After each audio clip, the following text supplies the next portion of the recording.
Hey, what's going on, guys? In this video, I'm going to recap a fantasy football draft that I did earlier today. I actually did this draft using a strategy that one of you all told me about. It's actually a guy named Coach_leaves_couch. And he's a pretty cool dude. I checked out his page. He has some pretty positive videos into like intermittent fasting and life-changing stuff like that. Anyways, I did the strategy where I go for running backs first, and then I piece together a nice big platoon of receivers, draft my QB late, and I think I drafted Travis Kelce first, if I'm not mistaken, but he dropped some freaking knowledge on me, boys. So he said, enjoy the video, check out the RB0 approach. Now, for me personally, I love this approach. I love the RB0 approach, or hero running back, the anchor running back approach, where obviously if you have the first 3 picks, you're going to pick running back first. But then you just forget about the running back position until the double-digit rounds of the draft, like way deep in the draft, and you just focus on getting a really high-end group of receivers. Now, the reason that this strategy works, I mean, you guys can read this comment. He basically was just enlightening me, and thank you for doing that. But the reason that this works is exactly what he's saying right here.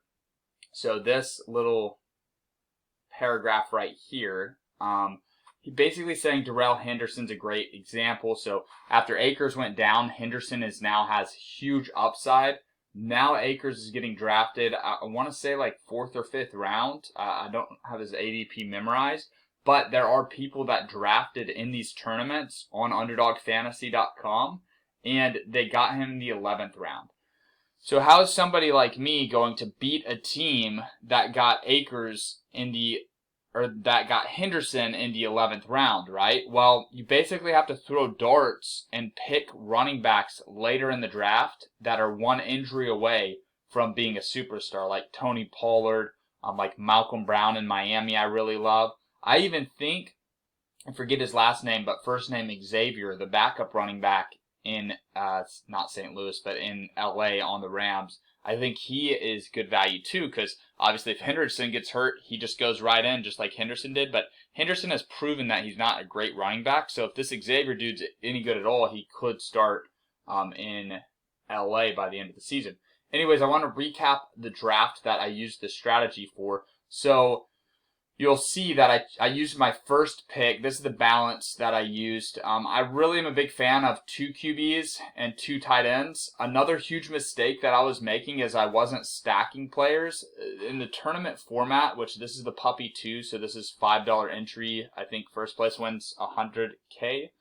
So it's a long shot to win it, right? So you have to have a contrarian approach. You have to have like a stack that only 1% of the competition has. So what I did here was I ended up using my last pick on Carson Wentz, and then I used one of my super late round picks, 153rd pick of the draft on T.Y. Hilton.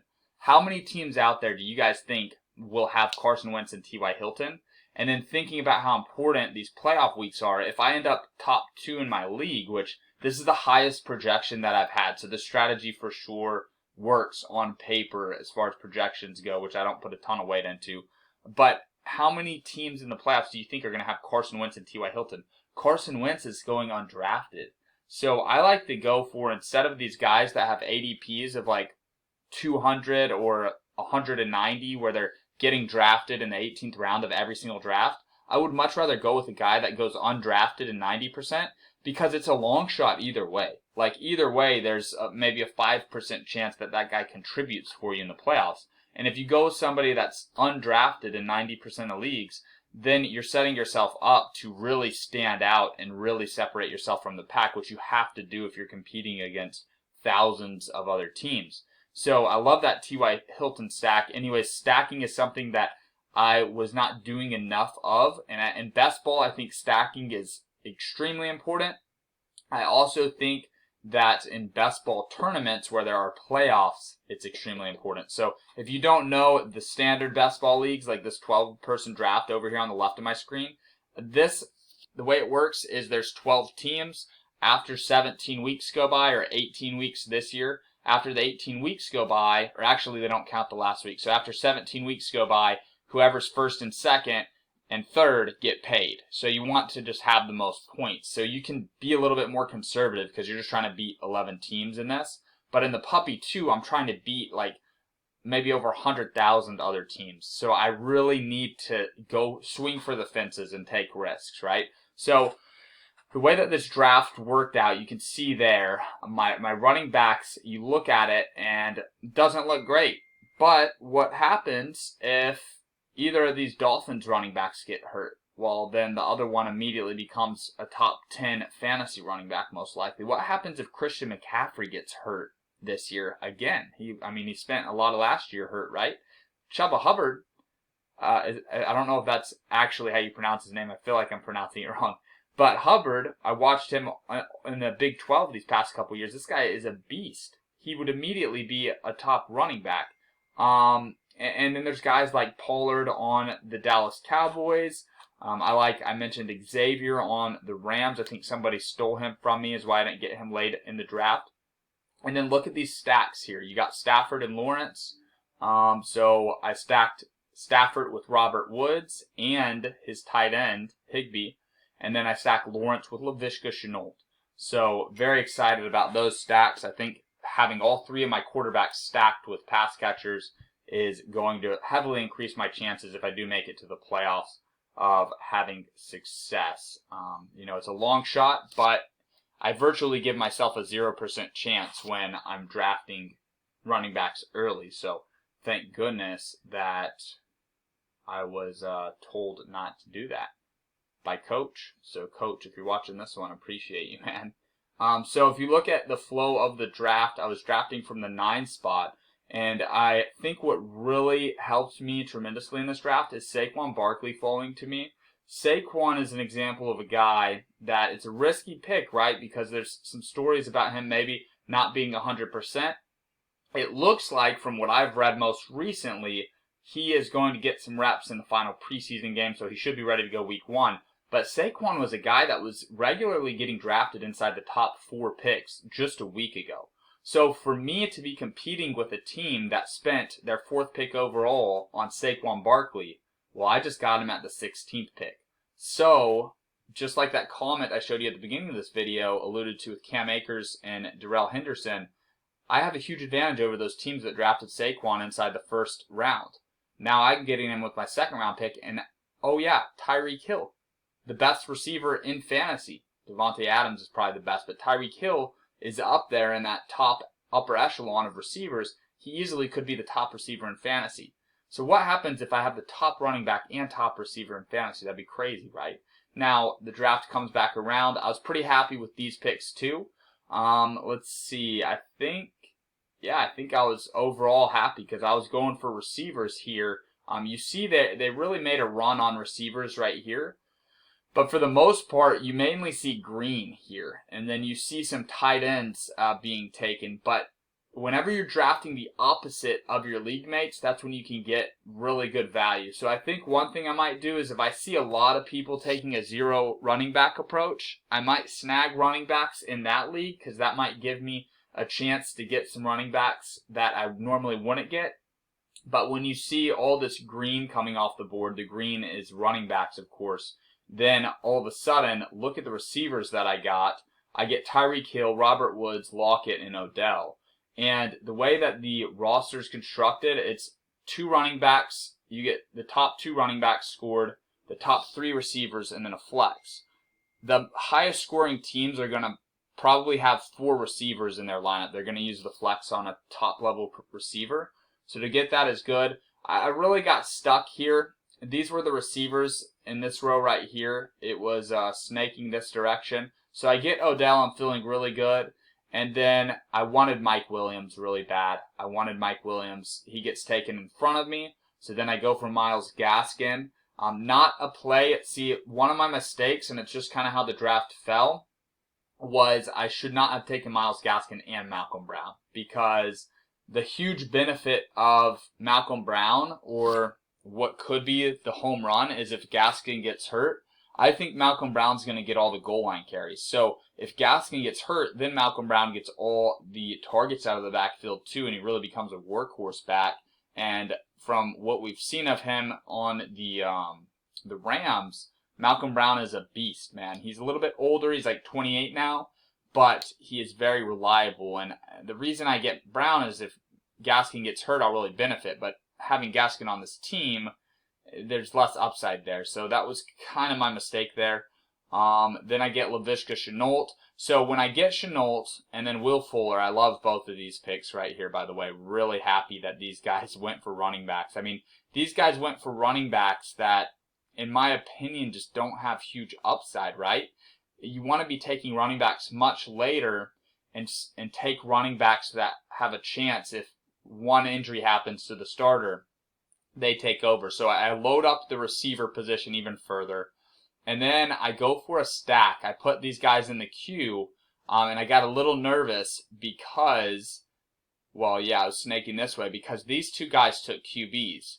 And thank goodness they didn't take my guy, Stafford. So what I saw here was I had Laviska Shenault.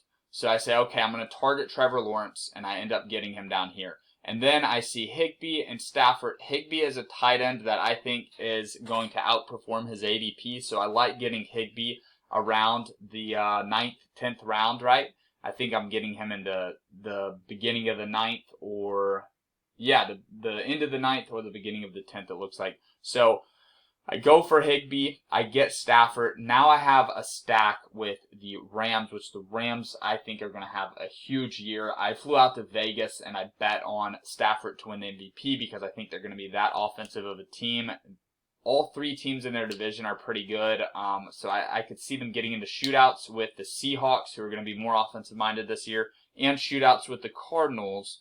But yeah, I like the Rams' offense a lot in fantasy, so to have a three-player stack there, I'm really happy with that. And then to get Trevor Lawrence to go along with Laviska Shenault, I'm happy to get that exposure too and get that stack as well. Shenault will be, up there. It's kind of a 50-50 coin flip between him and Chark. But I feel like Chark has been in the league a few years, so we kind of know what we're going to get with him, whereas we could see progression with Shenault, going into, I think it's his second season. I think last year was his first season, if I'm not mistaken. So then I get my boy Gerald Everett. Basically, if you don't know, Everett and Higbee were sharing reps in LA on the Rams last season. Now that they're separated, they should get the bulk of the targets and be the tight end one on their team. So I'm really high on both of those guys. So that's my tight end. Now I'm done drafting tight ends.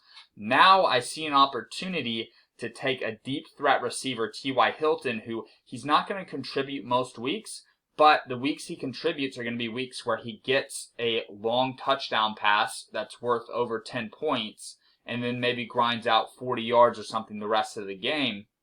And I like T.Y. here because I'm able to stack him with Carson Wentz. Now let's look at the running back strategy at the end of this draft. So I think a big mistake was instead of taking Randall Cobb, if I could have taken Xavier Jones. Now I think Xavier Jones actually has an ADP much further, so maybe I wasn't stressing over that. But I really wish I could have gotten Xavier Jones right here, and then I would have had a ton of Ram players, but that's perfectly fine because their expectation is correlated. So it's a high risk, high reward, which is what we're trying to go more towards than I had in my first mock draft. So that was definitely a mistake there.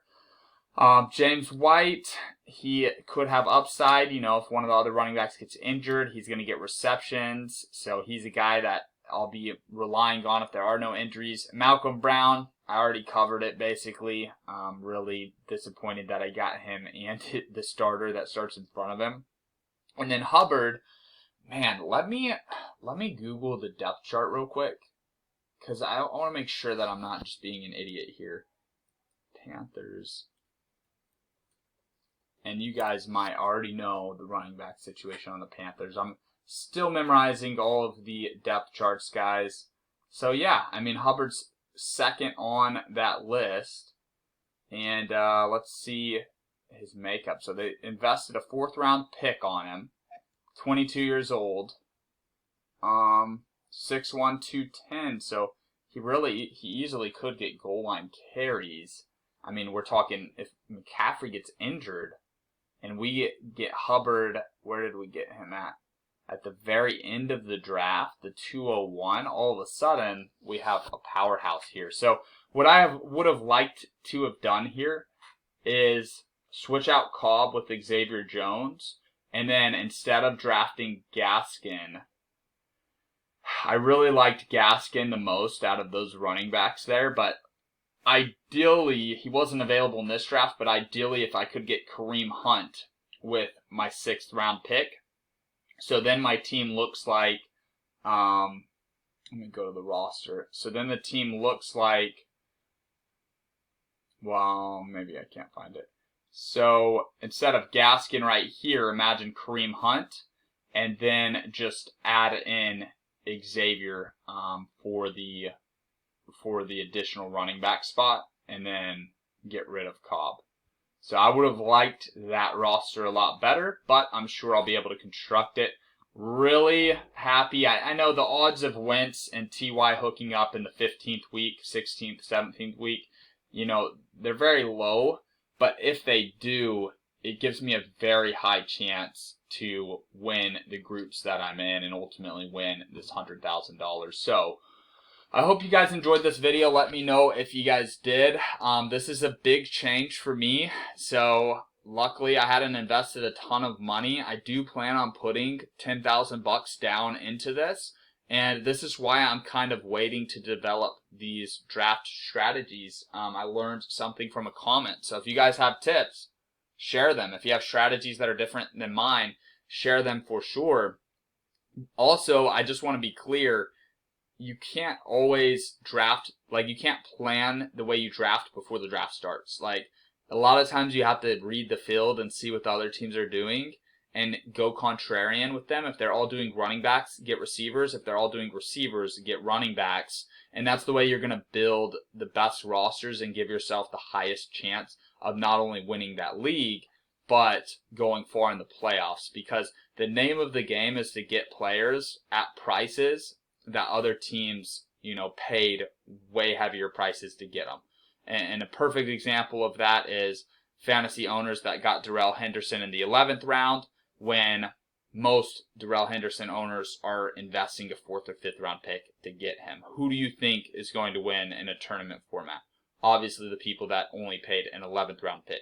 So with me, with Saquon Barkley, a huge win for me is if he ends up being a top 5 running back, and all of a sudden I'm beating up on teams that invested the 2nd pick overall in their draft, and I'm sitting over here, I got him in the middle of the 2nd round, and I've got Tyreek Hill, whereas they don't have a receiver close to Tyreek Hill because their 2nd round pick was the 23rd pick overall in the draft. So hope that makes sense. Thank you guys for watching. Look out for more fantasy content and sports betting content.